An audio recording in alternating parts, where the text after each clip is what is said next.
It is very easy to demonstrate that great authors, when they write about causes, adduce not only those they think are true, but also those they do not believe in, provided they have some originality and beauty. They speak truly and usefully enough if they speak ingeniously. We cannot make sure of the master cause.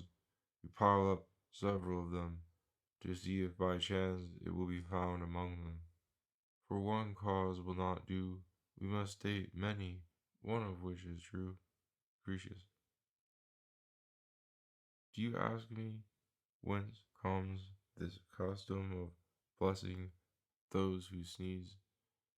We produce three sorts of wind. That which issues from below is too foul. That which issues from the mouth carries some reproach of gluttony. The third is sneezing, and because it comes from the head and is blameless, we give it this civil reception. Do not laugh at this piece of subtlety. It is, they say, from Aristotle.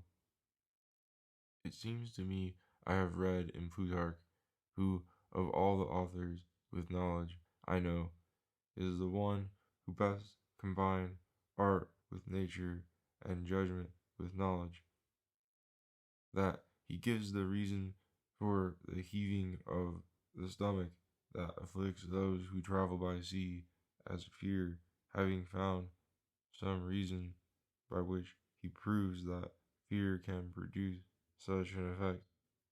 I, who am not very subject to sea sickness, know very well that this cause does not affect me, and I know it not by reasoning, but by necessary experience. Not to mention what I have been told, that the same thing often happens to animals, and especially to pigs, without any apprehension of danger, and what an acquaintance of mine has told me about himself, that though he was very subject to it, the desire to vomit had left him 2 or 3 times when he had found himself oppressed with fright in a big storm.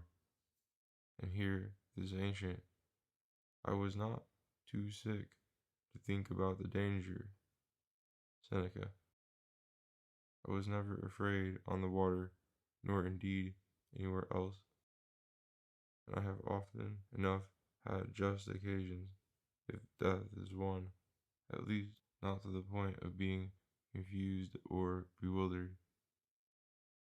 Fear sometimes arises from want of judgment as well as from want of courage. All the dangers I have seen with open eyes, with my sight free, sound, and entire. Besides, it takes courage to be afraid. It once served me in good stead, compared with others, so to conduct my flight and keep it orderly, that it was carried out, if not without fear, at all events, without terror and without dismay. It was excited, but not dazed or distracted. Great souls go much further yet, and offer us examples of flights not merely composed and healthy, but proud. Let us tell of the one that Alcibiades reports of Socrates, his comrade in arms.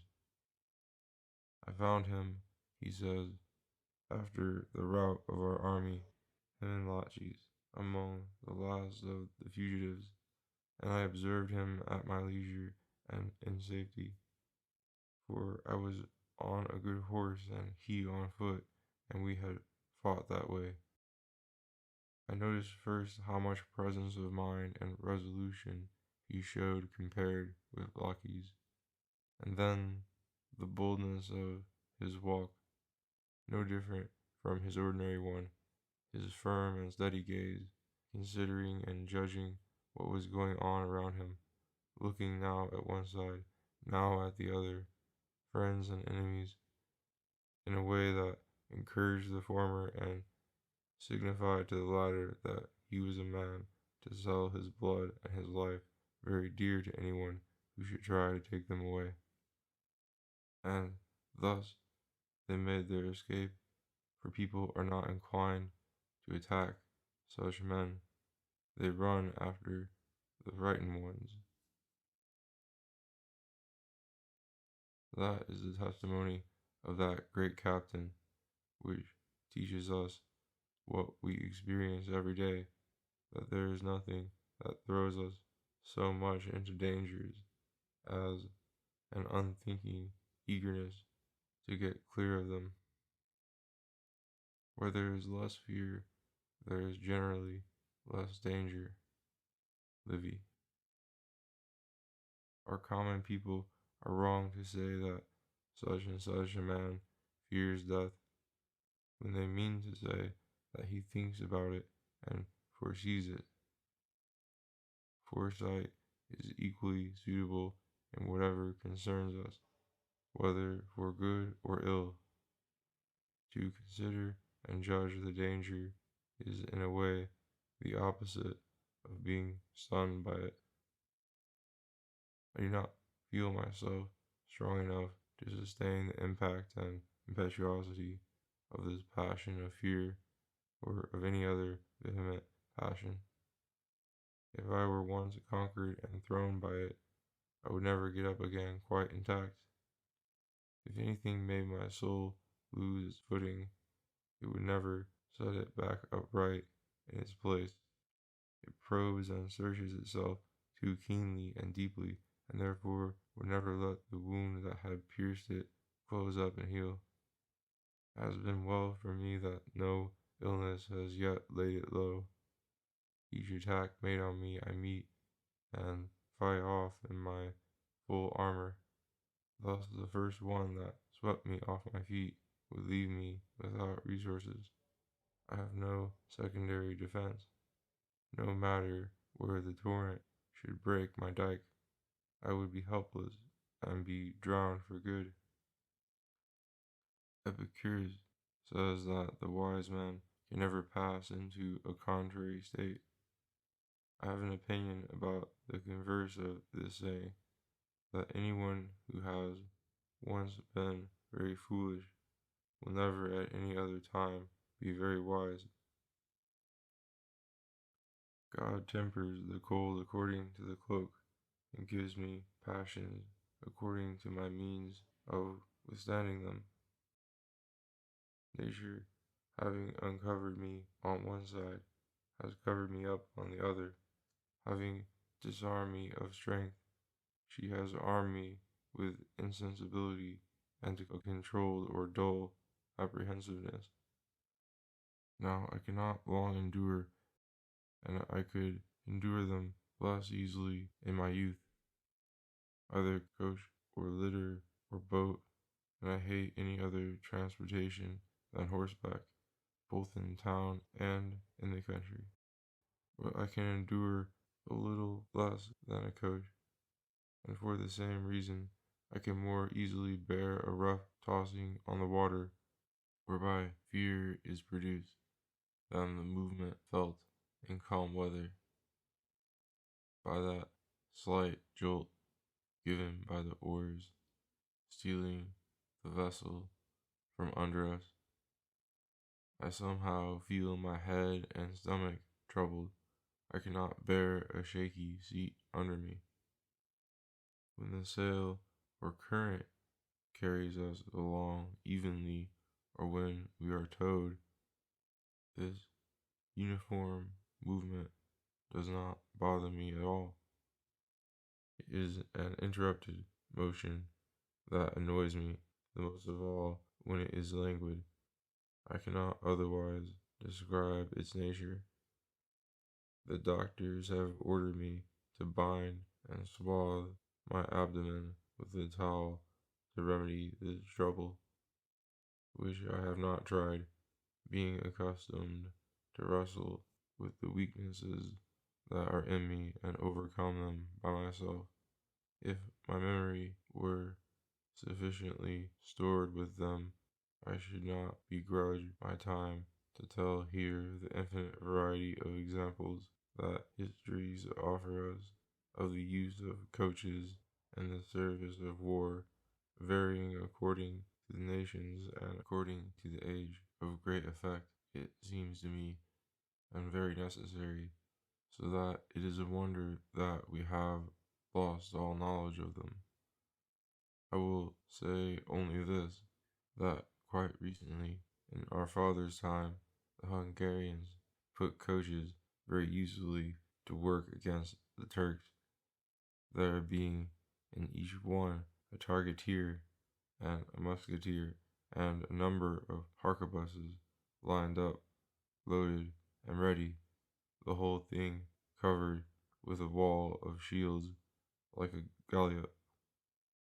They formed their battlefront of 3,000 such coaches, and after the cannon had played, had them advance and make the enemy swallow his salvo before tasting the rest, which was no slight advantage, or they launched them into the enemy squadrons to break them and open them up, not to mention the advantage they could derive from them by flanking enemy troops on their march through open country where they were vulnerable, or by covering a camp in haste and fortifying it. In my time, a gentleman on one of our frontiers, who was unwieldy of person and found no horse capable of bearing his weight, having a feud on his hands, went about the country in a coach of this very description, and made out very well. But let us view these war coaches. The kings of our first dynasty went about the country in a chariot drawn by 4 oxen. Mark Antony was the first who had himself drawn in Rome, and a minstrel girl beside him, by lions harnessed to a chariot. Heliogabalus did as much later, calling himself Cybele, the mother of the gods, and also by tigers, imitating the god Bacchus. He also sometimes harnessed 2 stags to his coach, another time 4 dogs, and yet again 4 naked wenches, having himself stark naked too, drawn by them in pomp. The Emperor Firmus had his chariot drawn by ostriches of marvelous size, so that it seemed rather to fly than roll. The strangeness of these inventions puts into my head this other notion, that it is a sort of pusillanimity in monarchs, and evidence of not sufficiently feeling what they are, to labor at showing off and making a display by excessive expense. It would be excusable in a foreign country, but among his own subjects, where he is all powerful, he derives from his dignity the highest degree of honor he can attain, just as, it seems to me, for a gentleman it is superfluous to dress with studied care at home. His house, his retinue, his cuisine answer for him sufficiently. The advice that Isocrates gives his king seems to me not without reason, that he be splendid in furniture and plate, since that is a lasting investment which passes on to his successors, and that he avoid all magnificencies that flow away immediately out of use and memory. I liked to adorn myself when I was a youth for lack of other adornments, and it was becoming to me. There are those on whom fine clothes weep, We have marvelous stories of the frugality of our kings about their own persons and in their gifts. Kings great in prestige, in valor, and in fortune.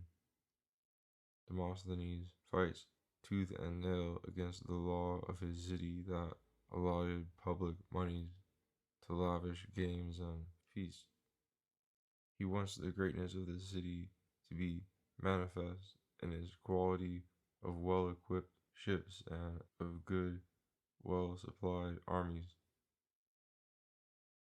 And Theophrastus is rightly blamed for setting forth the contrary opinion in his book on riches and maintaining that lavish expenditure was the true fruit of opulence.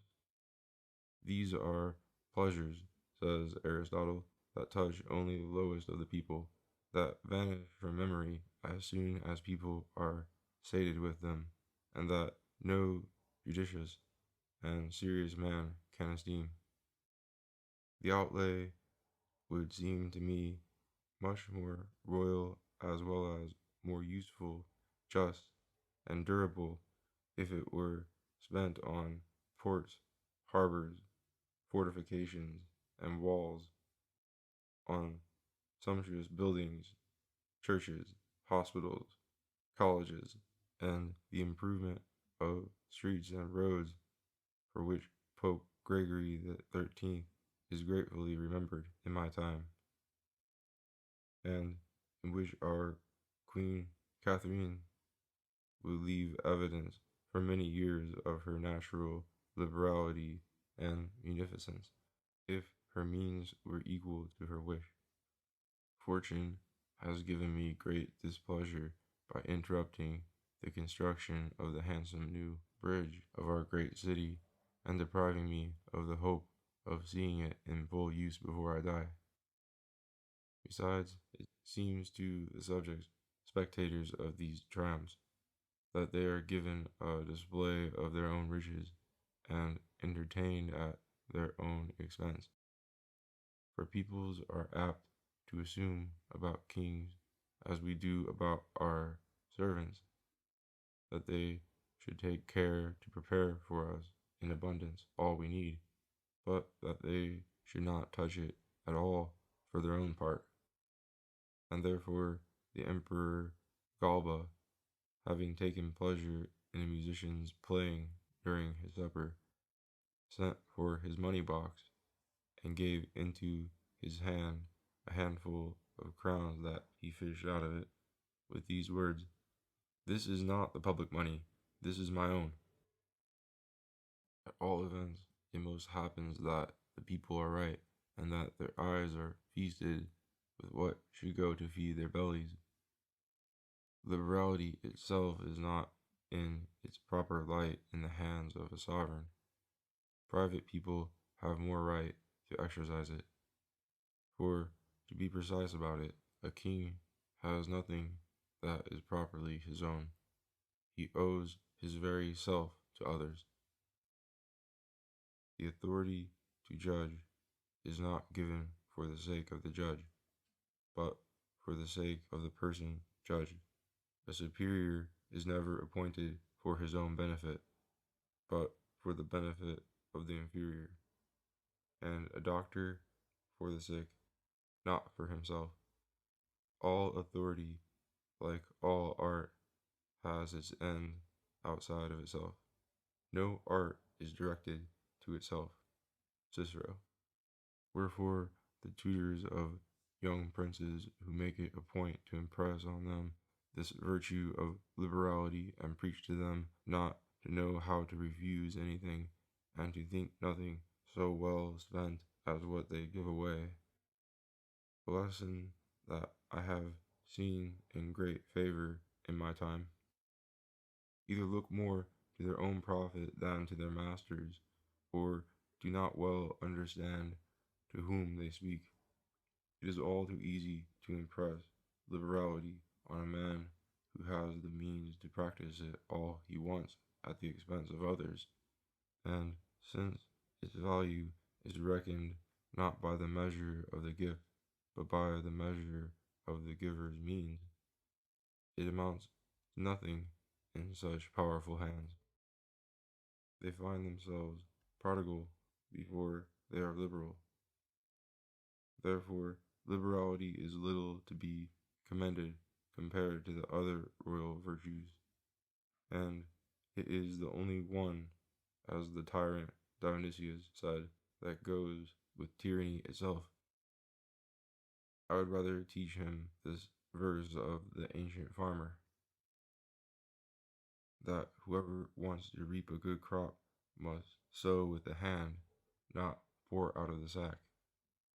He must scatter the seed, not spill it, and that since he has to give, or to put it better, pay and restore to so many people according to their deserts, he should be a fair and wise distributor. If the liberality of a prince is without discretion and without measure, I would rather he were a miser. Royal virtue seems to consist most of all in justice, and of all the parts of justice, the one best marks kings, which accompanies liberality, for they have particularly reserved it as their function, whereas they are prone to exercise all other justice through the intermediary of others.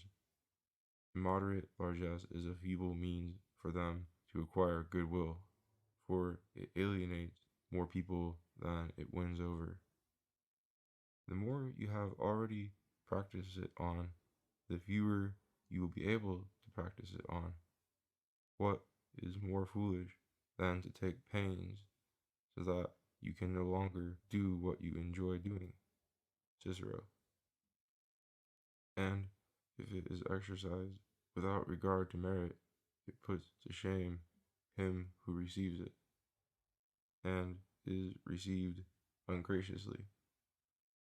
Tyrants have been sacrificed to the hatred of the people by the hands of the very ones whom they have unjustly advanced. For such men think to assure their possession of undeserved goods by showing contempt and hatred for the man from whom they receive them, and rallying to the judgment and opinion of the people in that respect. The subjects of a prince who is excessive in gifts becomes excessive in requests. They adjust themselves not to reason, but to example. Surely we often have reason to blush for our impudence. We are overpaid according to justice, when the recompense equals our service. For do we owe no service to our prince by natural obligation? If he bears our expenses, he does too much. It is enough that he helps out. The surplus is called benefit, and it cannot be exacted, for the very name of liberality rings of liberty. By our method, it is never done. The receipts are no longer taken into account. People love only the future liberality. Wherefore, the more a prince exhausts himself in giving, the poorer he makes himself in friends. How could he assuage desires that grow the more they are fulfilled? He who has his mind on taking no longer has it on what he has taken. Covetousness has nothing so characteristic about it as ingratitude. The example of Cyrus will not be amiss here to serve the kings of our time as a touchstone for ascertaining whether their gifts are well or ill bestowed, and to make them see how much more happily that emperor dealt them out than they do, whereby they are reduced to doing their borrowing from unknown subjects, and rather from those they have wronged than from those they have benefited. And from them they receive no aid that is gratuitous in anything but the name. Croesus reproached Cyrus for his extravagance, and calculated how much his treasure would amount to if he had been more close-fisted. Cyrus, wanting to justify his liberality, sent dispatches in all directions, to the grandees of his state, whose career he had particularly advanced, and asked each one to help him out with as much money as he could for an urgent need of his, and send him a declaration of the amount. When all these statements were brought to him, since each of his friends, thinking it was not enough to offer him merely as much as he had received from his munificence, added much that was more properly his own, it turned out that the total amounted to much more than the savings estimated by Croesus. Whereupon Cyrus said to him, I am no less in love with riches than other princes, and am rather a more careful manager of them. You see at how small a cost I have acquired the inestimable treasure of so many friends, and how much more faithful treasures they are to me than mercenary men without obligation, without affection, would be, and how much better my wealth is lodged than in coffers, where it would call down upon me the hatred, envy, and contempt of other princes. The emperors derived an excuse for the superfluity of their public games and spectacles from the fact that their authority depended somewhat, at least in appearance, on the will of the Roman people, who, from time immemorial, had been accustomed to being flattered by that sort of spectacle and extravagance. But it was private citizens who had nourished this custom of gratifying their fellow citizens and companions, chiefly out of their own purse, by such profusion and magnificence. This had an altogether different flavor when it was the masters who came to imitate it. The transfer of money from its rightful owners to strangers should not be regarded as liberality. Cicero. Philip, because his son was trying to win the goodwill of the Macedonians by presents, scolded him for it in a letter in this manner. What, do you want your subjects to regard you as their purser, not as their king? Do you want to win them over? Win them over with the benefits of your virtue, not the benefits of your coffers. It was, however, a fine thing to bring and plant in the amphitheater a great quantity of big trees, all branching and green, representing a great shady forest, arranged in beautiful symmetry, and on the first day to cast into it 1,000 ostriches, 1,000 stags, 1,000 wild boars, and 1,000 fallow deer, leaving them to be hunted down by the people. On the next day, to have 100 big lions, 100 leopards, and 300 bears slaughtered in their presence. And for the third day, to have 300 pairs of gladiators fight out to the death, as the Emperor Provost did. It was also a fine thing to see those great amphitheaters faced with marble on the outside, wrought with ornaments and statues, the inside sparkling with many rare enrichments. Here is the diamond circle, the golden portico, Calpurnius. All the sides of this vast space filled and surrounded from top to bottom with 3 or 4 score tiers of seats, also of marble, covered with cushions. Let him be gone, he says, and leave the cushioned seats of knights, seeing he pays none of the lawful tax. Juvenal. Where 100,000 men could sit at their ease. Also, first of all, to have the place at the bottom where the games were played open artificially and split into crevasses, representing caverns that vomited forth the beasts destined for the spectacle, and then, second, to flood it with a deep sea full of monsters and laden with armed vessels to represent a naval battle, and third, to level it and dry it off again for the combat of the gladiators, and for the fourth show, to strew it with vermilion and storax instead of sand, in order to set up a stately banquet there for all that huge number of people, the final act of a single day. How often we have seen part of the sandy floor sink down, wild beasts emerge out of the open chasm, and from its depths upsurge forests of golden growing trees with yellow bark. Not only forest monsters were for us to mark, but I saw sea calves mingled in with fighting bears and hippopotami, the shapeless herd that wears the name of river horse, Calpurnius. Sometimes they create a high mountain there, full of fruit trees and other trees and leaf, spouting a stream of water from its top as from the mouth of a living spring.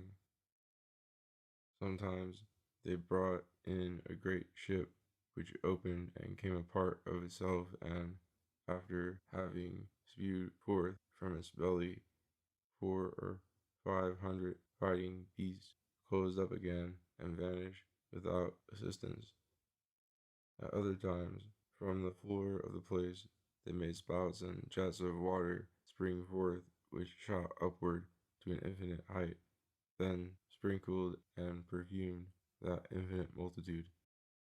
To protect themselves against damage from the weather, they had that immense space hung with awnings, sometimes made of purple, worked with the needle, sometimes of silk of one color or another, and they drew them forward or back in a moment as they had a mind to. The awnings, though the sun scorches the skin, are, when Hermogenes appears, drawn in. Martial. The nets, too, which they put in front of the people to protect them from the violence of the loosened beasts, were woven of gold. Even the woven nets glitter with gold. Calpurnius. If there is anything excusable in such extravagances, it is when the inventiveness and the novelty of them, not the expense, provide amazement.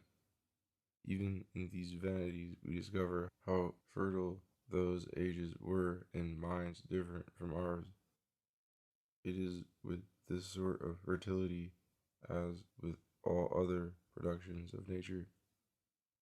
It is with this sort of fertility as with all other productions of nature. This is not to say that she then put forth her utmost effort. We do not go in a straight line, we rather ramble and turn this way and that. We retrace our steps. I fear that our knowledge is weak in every direction. We do not see very far ahead or very far behind. It embraces little and has a short life, short in both extent of time and extent of matter. Before Agamemnon, heroes were the same. Many there were, but no one knows their name. They are all hurried on and wept into unending night. Chorus. Before the Trojan War, before Troy fell, were other bards with other tales to tell. Lucretius.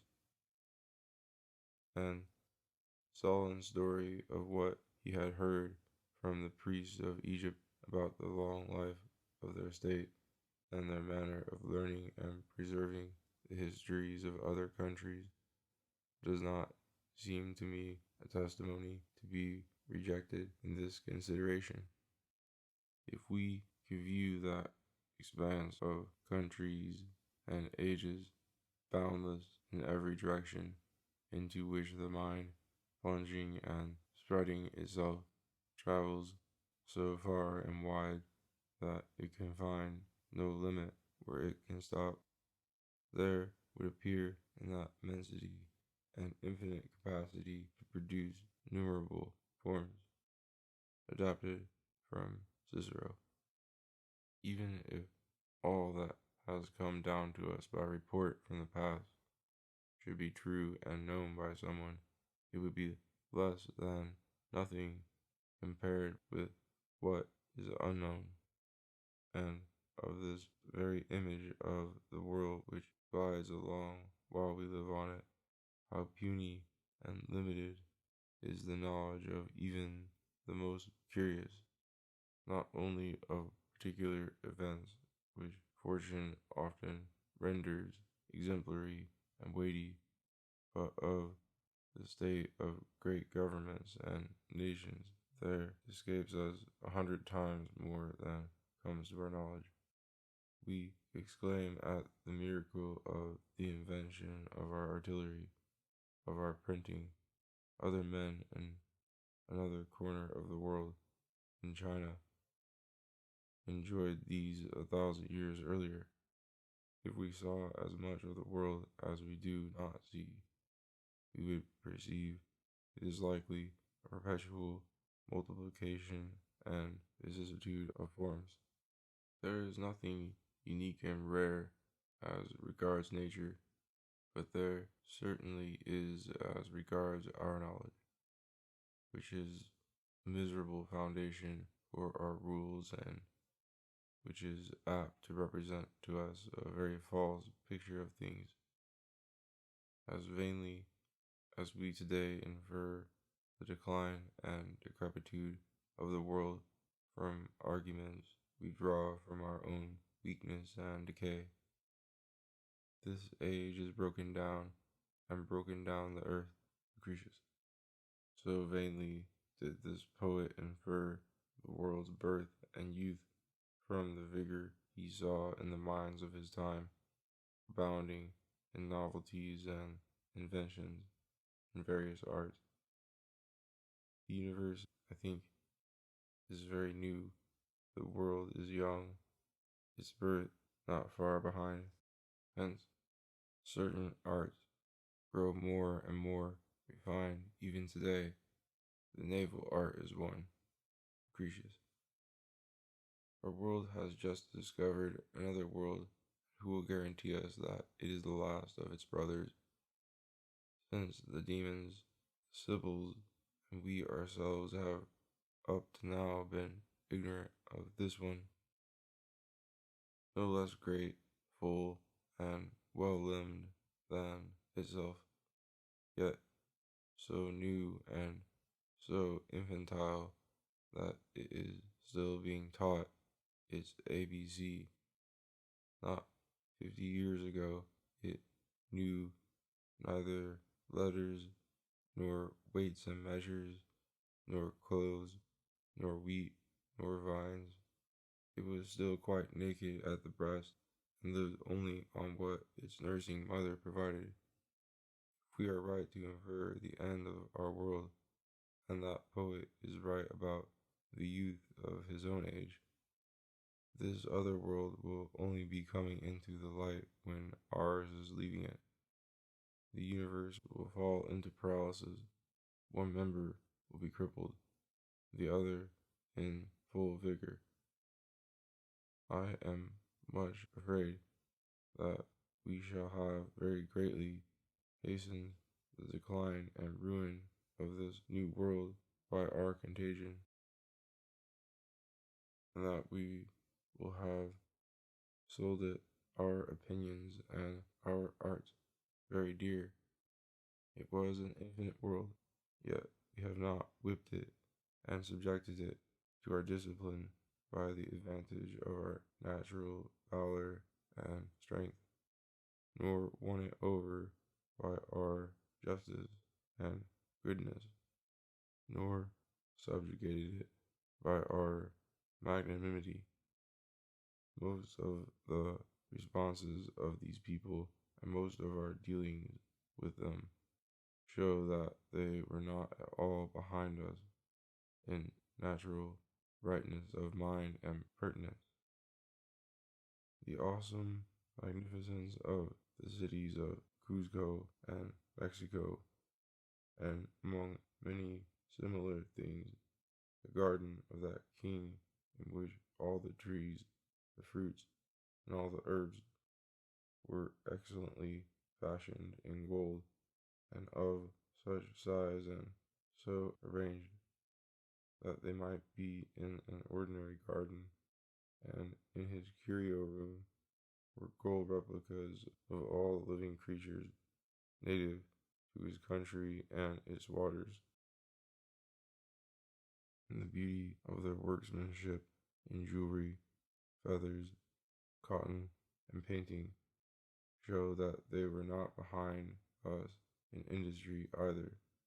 But as for devoutness, observance of the laws, goodness, liberality, loyalty, and frankness, it served us well not to have as much as they. By their advantage in this, they lost, sold, and betrayed themselves. As for boldness and courage, as for firmness, constancy, resoluteness against pains and hunger and death, I would not fear to oppose the examples I could find among them to the most famous ancient examples that we have in the memories of our world on this side of the ocean. For as regards the men who subjugated them, take away the ruses and tricks that they used to deceive them, and the people's natural astonishment at seeing the unexpected arrival of bearded men different in language, religion, shape, and countenance, from a part of the world so remote where they had never imagined there was any sort of human habitation, mounted on great unknown monsters, opposed to men who had never seen not only a horse but any sort of animal trained to carry and endure a man or any other burden. Men equipped with a hard and shiny skin and a sharp and glittering weapon against men who, for the miracle of a mirror or a knife, would exchange a great treasure in gold and pearls, and who had neither the knowledge of the material by which, even in full leisure, they could pierce our steel. Add to this the lightning and thunder of our cannon and arquebuses, capable of disturbing Caesar himself if he had been surprised by them with as little experience and in his time, against people who were naked except in some regions where the invention of some cotton fabric had reached them, without other arms at the most than bows, stones, sticks, and wooden bucklers. People taken by surprise under the color of friendship and good faith, by curiosity to see strange and unknown things. Eliminate this disparity, I say, and you take from the conquerors the whole basis of so many victories.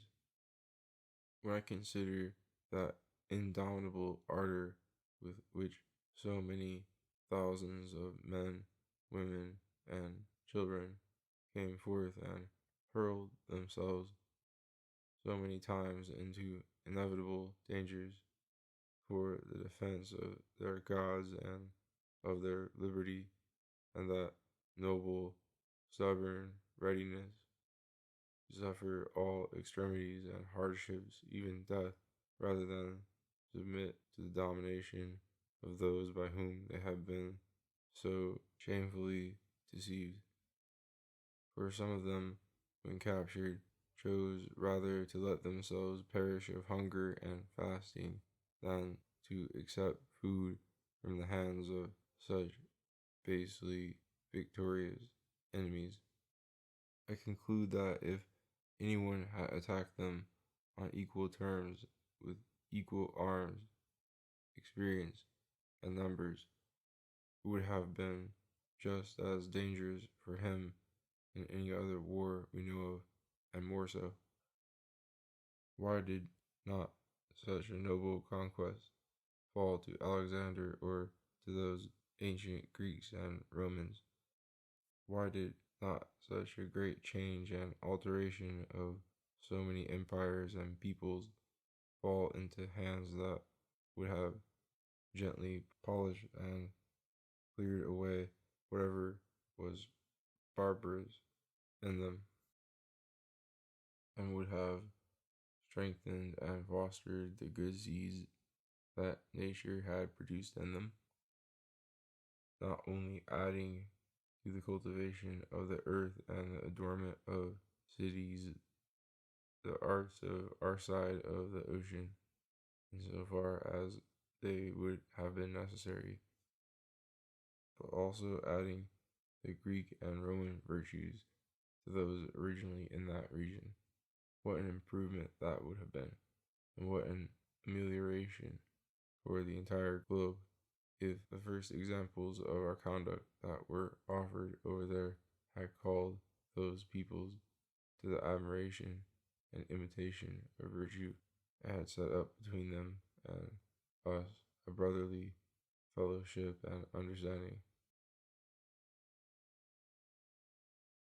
How easy it would have been to make good use of souls so fresh, so famished to learn, and having, for the most part, such fine natural beginnings. On the contrary, we took advantage of their ignorance and inexperience to incline them the more easily toward treachery, lewdness, avarice, and every sort of inhumanity and cruelty after the example and pattern of our ways. Who ever set the utility of commerce and trading at such a price?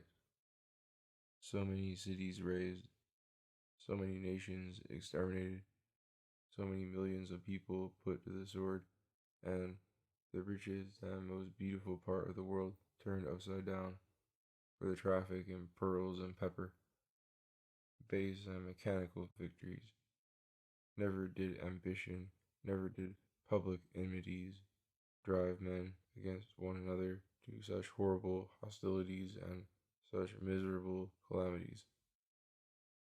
Coasting the sea in quest of their mines, certain Spaniards landed in a fertile, pleasant, well populated country and made their usual declarations to its people that they were peaceable men coming from distant voyages sent on behalf of the King of Castile, the greatest prince of the habitable world, to whom the Pope, representing God on earth, had given the principality of all the Indies, that if these people would be tributaries to him, they would be very kindly treated.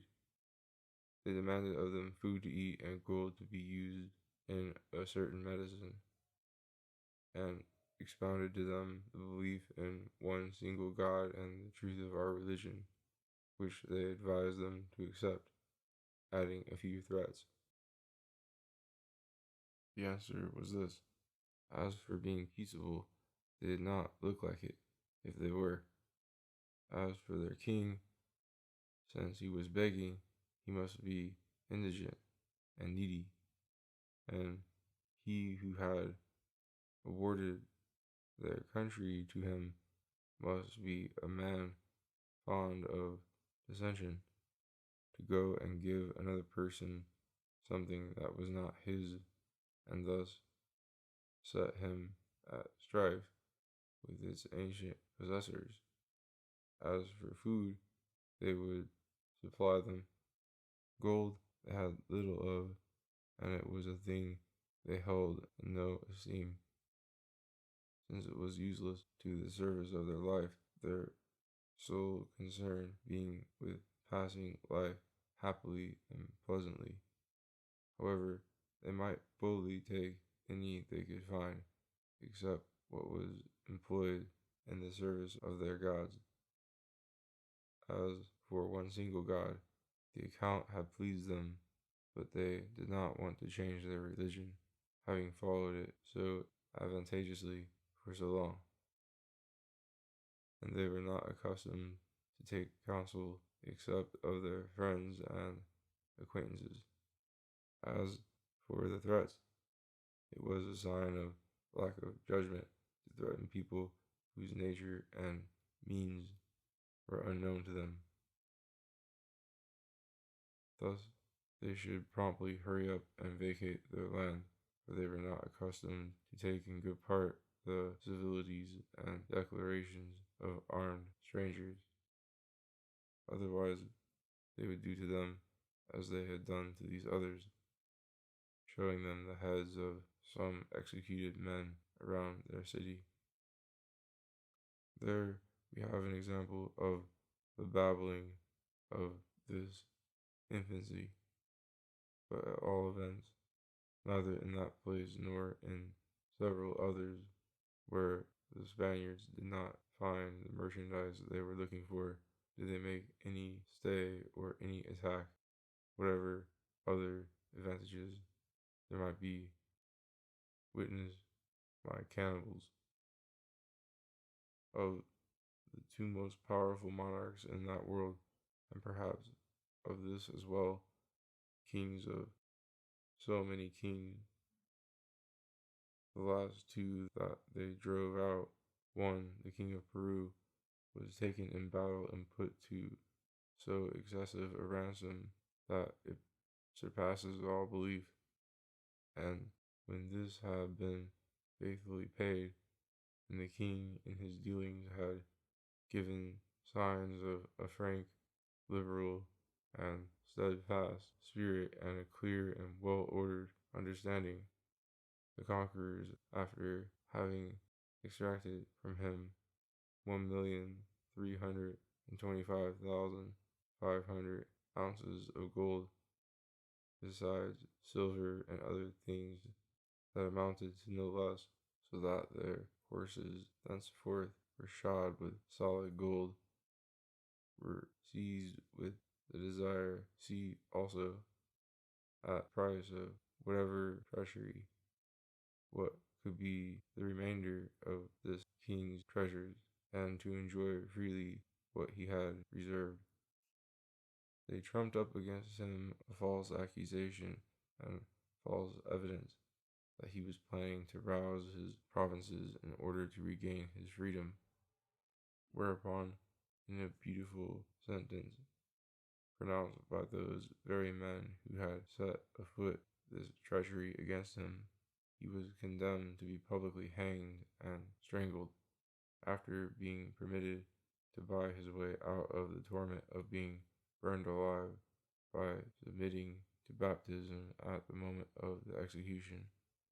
A horrible and unheard of calamity, which nevertheless he bore without belying himself, either by look or word, with a truly royal bearing and gravity. And then, to lull the people, stunned and dazed by such a strange thing, they counterfeited great mourning over his death and ordered a sumptuous funeral for him. The other one, the King of Mexico, had long defended his besieged city and shown in this siege all that endurance and perseverance can do, if ever prince and people did so, when his bad fortune put him in his enemies' hands alive, on the promise that they would treat him as a king, nor did he in his captivity show anything unworthy of this title. After this victory, his enemies, not finding all the gold they had promised themselves, first ransacked and searched everything, and then set about seeking information by inflicting the cruelest tortures they could think up on the prisoners they held. But having gained nothing by this, and finding their prisoners' courage stronger than their torments, they finally flew into such a rage that, against their word and against all law of nations, they condemned the king himself and one of the principal lords of his court to the torture in each other's presence. This lord, finding himself overcome with the pain, surrounded with burning braziers, in the end turned his gaze piteously toward his master, as if to ask his pardon because he could hold out no longer. The king, fixing his eyes proudly and severely on him in reproach for his cowardice and pusillanimity, said to him only these words in a stern, firm voice: "And I, am I in a bath? Am I more comfortable than you?" The other immediately after succumbed to the pain and died on the spot. The king, half roasted, was carried away from there, not so much out of pity, for what pity ever touched souls who, for dubious information about some gold vase to pillage, had a man grilled before their eyes, and what is more, a king so great in fortune and merit, but because his fortitude made their cruelty more and more shameful. They hanged him later for having courageously attempted to deliver himself by arms from such a long captivity and subjection, and he made an end worthy of a great souled prince. Another time they burned alive all at once, and in the same fire, 460 men, and 400 being of the common people, the 60 from among the chief lords of a province, all merely prisoners of war. We have these narrations from themselves, for they not only admit them, but boast of them and preach them. Would it be as testimonial to their justice or their zeal for religion? Truly, those are ways too contrary and hostile to so holy an end. If they had proposed to extend our faith, they would have reflected that faith is not spread by possession of territory, but by possession of men, and they would have been more than satisfied with the murders brought about by the necessity of war, without adding to these an indiscriminate butchery as of wild animals, as universal as fire and sword could make it, after purposely sparing only as many as they wanted to make into miserable slaves for the working and service of their minds, with the result that many of the leaders were punished with death by order of the kings of Castile, who were justly shocked by the horror of their conduct, and almost all were disesteemed and loathed. God deservedly allowed this great plunder swallowed up by the sea in transit, or by the intestine wars in which they devoured one another, and most of them were buried on the spot without any profit from their victory. As for the fact that the revenue from this, even in the hands of a thrifty and prudent prince, corresponds so little to the expectation of it given to his predecessors, and to the abundance of riches that was first encountered in these new lands. For although much is being gotten out, we see that it is nothing compared with what was to be expected. The reason is that the use of money was entirely unknown, and that consequently their gold was found, all collected together, being of no other use than for show and parade, like a chattel preserved from father to son by many powerful kings, who were constantly exhausting their mind to make that great heap of vases and statues for the adornment of their palaces and their temples. Whereas our gold is all in circulation and in trade, we cut it up small and change it into 1,000 forms. We scatter and disperse it. Imagine if our kings thus accumulated all the gold they could find for many centuries and kept it idle. The people of the Kingdom of Mexico, somewhat more civilized and skilled in the arts than the other nations over there. Thus they judged, as we do, that the universe was near its end, and they took as a sign of this the desolation that we brought upon them. They believed that the existence of the world was divided into 5 ages and into the life of 5 successive sons, of which 4 had already run their time, and that the one which gave them light was the 5th.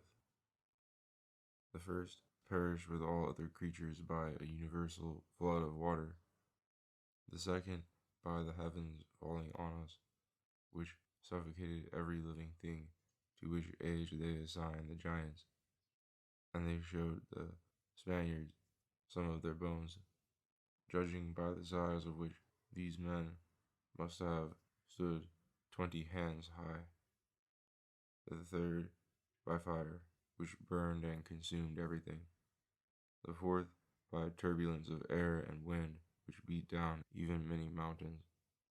The men did not die, but they were changed into baboons. To what notions will the laxness human credulity not submit? After the death of this 4th son, the world was 25 years in perpetual darkness, in the 15th of which a man and a woman were created who remade the human race. 10 years later, on a certain day of their calendar, the sun appeared newly created, and since then they reckon their years from that day. The 3rd day after its creation, the old gods died. The new ones have been born since, little by little. Montaigne had studied Lopez de Gomara, a Spanish contemporary of Montaigne, whose histories of Cortez and of the West Indies Montaigne read in translation. What they think about the manner in which this last son will perish, my author did not learn. But their calculation of this 4th change coincides with that great conjunction of stars which produced some 800 years ago, according to the reckoning of the astrologers, many great alterations and innovations in the world. As for pomp and magnificence, whereby I entered upon this subject, neither Greece nor Rome nor Egypt can compare any of its works, whether in utility or difficulty or nobility, with the road which is seen in Peru, laid out by the kings of the country from the city of Quito as far as Cusco, a distance of 300 leagues. Straight, even, 25 paces wide, paved, lined on both sides with fine high walls, and along these, on the inside, 2 ever-flowing streams, bordered by beautiful trees, which they call molly. Wherever they encountered mountains and rocks, they cut through and leveled them, and filled the hollows with stone and lime. At the end of each day's journey, there are fine places furnished with provisions, clothes, and arms, for travelers as well as for the armies that have to pass that way. In my estimate of this work, I have counted the difficulty, which is particularly considerable in that place. They did not build with any stones less than 10 feet square. They had no other means of carrying them by strength of arm, dragging their load along, and they had not even the art of scaffolding, knowing no other device than to raise an equal height of earth against their building as it rose, and remove it afterward. Let us fall back to our coaches. Instead of these or any other form of transport, they had themselves carried by men, and on their shoulders. That last king of Peru, the day he was taken, was thus carried on shafts of gold, seated in a chair of gold, in the midst of his army. As many of these carriers as they killed to make him fall, for they wanted to take him alive, so many others vied to take the place of the dead ones, so that they never could bring him down. However great a slaughter they made of those people, until a horseman, seized him around the body, and pulled him to the ground.